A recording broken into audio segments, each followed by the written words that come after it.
So this module is going to be focusing on libraries. But what are libraries? Libraries are a simple way to add extra functionality to our programming environment through the use of pre-written code. So let's say, for example, I wanted to use an LCD screen and just write hello on it. So here's my little LCD screen, I'm writing hello on it. And my goal is to write to the LCD screen using code. So how could I do it? Unfortunately, this would end up being very complicated as it involves bit manipulation.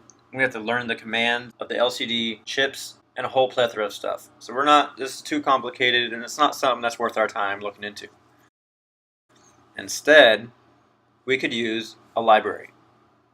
So the library for an example of an LCD would be a liquid crystal library. So this is a library that comes pre-installed with Arduino. And it lets us do something like this. So we can just do lcd.write, and then we can write hello.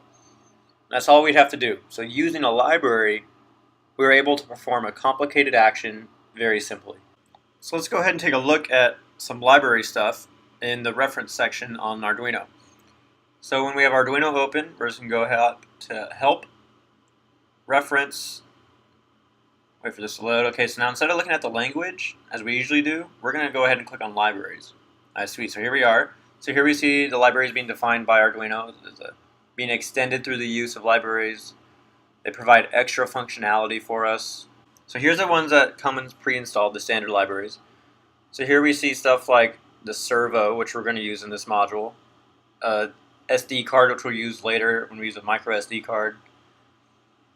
And we have the liquid crystal, software serial. Just a bunch of libraries that extend the power and usefulness of Arduino. So in the next lesson, we're going to go ahead and take a peek at the liquid crystal library.